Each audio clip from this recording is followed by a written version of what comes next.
Olá pessoal, bem-vindos aqui no canal. Nesta semana, um médico estuprou uma mulher anestesiada. O que a Bíblia diz sobre isto? O que a Bíblia diz a respeito do estupro? Eu vou falar sobre isto aqui neste vídeo, portanto eu peço que você compartilhe para os seus amigos e para as pessoas dos seus contatos sociais. Este médico, chamado de Giovanni Quintela Bezerra, foi preso em flagrante por estuprar uma mulher grávida em trabalho de parto no Rio de Janeiro.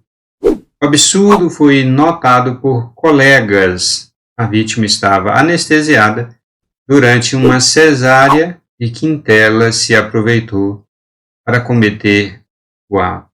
O crime está previsto na legislação brasileira, na Lei 12.015, lei complementar à Constituição Federal, que vai tratar dessa questão dos crimes contra a dignidade sexual.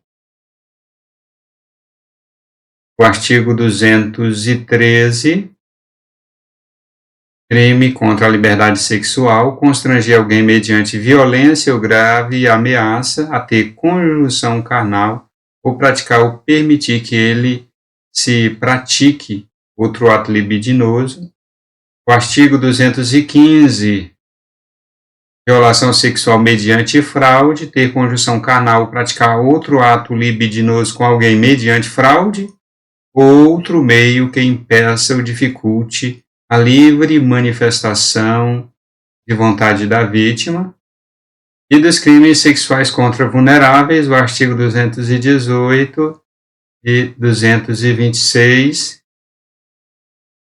aqui toda a legislação, a lei complementar, para você poder ler, ficar por dentro da legislação brasileira sobre este tema. Mas o que a Bíblia tem a dizer a respeito do assunto, e as Escrituras Sagradas falam a respeito deste crime, que além de crime, é um pecado contra Deus, pecado, sim, terrível. A Bíblia aborda a questão do estupro como esperado quando a Bíblia menciona o crime, e é descrito como uma violação grosseira do plano de Deus para o tratamento do corpo humano. É um pecado grosseiro. A Bíblia condena o estupro sempre que é mencionado. Por exemplo, há uma passagem particular na lei mosaica dada à nação de Israel antes de entrar na Terra Prometida sob ainda a liderança de Josué. Essa passagem, que é Deuteronômio capítulo 22, fala diretamente contra forçar uma mulher a um ato sexual, a um encontro sexual contra a sua vontade, o que conhecemos hoje como estupro. A ordem divina foi dada para proteger as mulheres e proteger a nação de Israel de cometer ações pecaminosas e oferecer às vítimas esperança e caminho para uma nova vida. Deuteronômio 22, 25 a 27, especifica a punição exigida pela lei mosaica para um homem que estuprava uma mulher noiva. O homem seria morto por apedrejamento, mas a mulher seria considerada inocente. Embora a lei mosaica fosse para a nação de Israel durante o tempo de Moisés, o princípio é claro de que o estupro é pecaminoso aos olhos de Deus. Sob a lei levava o castigo mais extremo possível, a morte do estuprador. Aqui o versículo é específico a respeito da mulher noiva, porque em outro lugar, já há proibição e pena para os crimes de relação sexual com pessoas comprometidas. O texto sagrado diz: porém, se um homem no campo encontrar uma moça que tem casamento contratado e forçar tiver relação com ela, então morrerá só o homem que teve relação com ela. a moça, vocês não devem fazer nada, ela não tem culpa de morte, porque este caso é semelhante ao do homem que se levanta contra o seu próximo e lhe tira a vida. Pois o homem encontrou a moça no campo, a moça que tinha o casamento contratado gritou e não houve quem a livrasse. No caso do estupro na cidade ou no local onde tivesse pessoas próximas, os dois seriam mortos, tanto o homem como a mulher, porque a mulher teve a oportunidade de gritar e pedir socorro e não fez, assim configurando que ela consentiu com o ato. Então, a pena da lei era aplicada aos dois. Aqui no campo, a penalidade era aplicada apenas ao homem, porque a mulher gritando não tinha quem a socorresse. E alguns perguntam por que não inclui aqui a questão da mulher casada, o estupro de mulheres comprometidas, porque nos outros textos já havia penalidade para mulheres casadas. Então, toda e qualquer relação na lei fora do casamento já implicava em crime e em consequentes penalidades. Na Bíblia não existe a palavra estupro. Ele é chamado e mencionado de imoralidade sexual. Jesus e os apóstolos falaram contra a imoralidade sexual, até mesmo relação sexual fora do casamento. Eu, porém, vos digo, disse Jesus, quem repudiar a sua mulher, exceto em caso de relações sexuais ilícitas, e expõe a se tornar adúltera, aquele que casar com a repudiada comete adultério. A palavra aqui, relações sexuais ilícitas, é a tradução de imoralidade sexual. Em várias traduções da Bíblia, em várias versões, você vai encontrar a expressão imoralidade sexual, né, aplicada aí a toda espécie de sexualidade fora do padrão de Deus, inclusive o estupro. E Jesus é mais exigente ainda com essa questão. Ele considera imoralidade sexual até mesmo o olhar para alguém com intenção sexual. Em Mateus, no capítulo 5, verso 28, eu, porém, lhes digo, disse Jesus, todo aquele que olhar para uma mulher com intenção impura já cometeu adultério com ela no seu coração, ou seja, cometeu imoralidade sexual com ela. Além disso, o Novo Testamento deixa claro que os cristãos devem obedecer às leis do Estado. Em Romanos, no capítulo 10, o apóstolo Paulo ensina os cristãos a obedecerem às leis do Estado. E ali o texto está bastante implícito.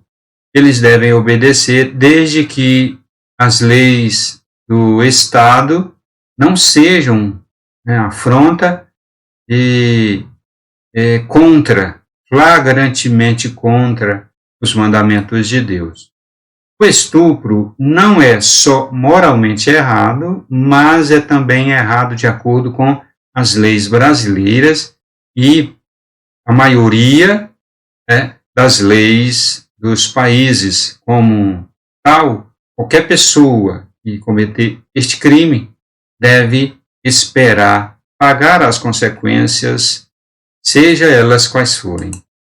Para as vítimas de estupro, devemos oferecer muito cuidado e compaixão, pois a palavra de Deus fala frequentemente sobre ajudar os necessitados e os que se encontram em situações de vulnerabilidade. Os cristãos devem se moldar ao amor e à compaixão de Jesus Cristo, ao ajudar, a oferecer ajuda a qualquer pessoa, ajuda de qualquer maneira, ou de todas as maneiras possíveis, as pessoas vítimas de estupro.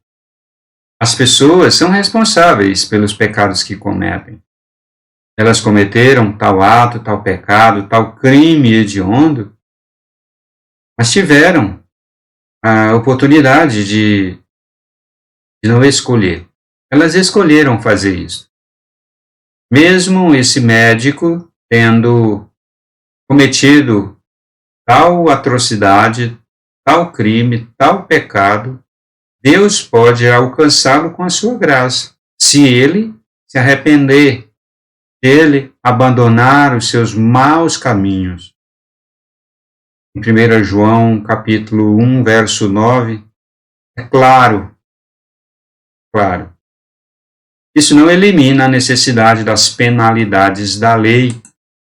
E aqui está o texto de 1 João capítulo 1, verso 9, se confessarmos os nossos pecados. Ele, o Senhor Deus, é fiel e justo para nos perdoar os pecados e nos purificar de toda a injustiça. Porque a palavra diz que o Senhor Deus é fiel e justo.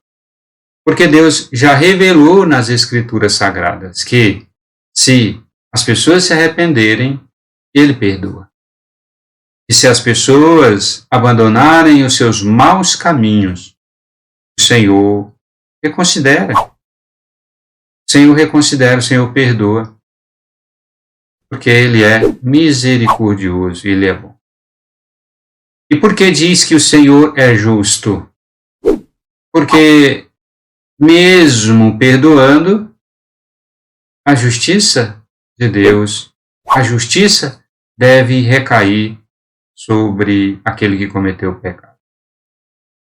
E aqui a justiça e o juízo não é se tratando do juízo final, da perda da alma, da condenação eternal, não. É justiça no sentido de que as penalidades previstas na lei para esta vida, elas têm que acontecer. Portanto, esse texto aqui de João, ele é completíssimo. Se confessarmos os nossos pecados, o Senhor é fiel para nos perdoar. Mas Ele também é justo. As penalidades para esta vida vão acontecer. Que Deus abençoe e compartilhe este vídeo para as pessoas. Compartilhe nas suas redes sociais e a gente se encontra no próximo vídeo.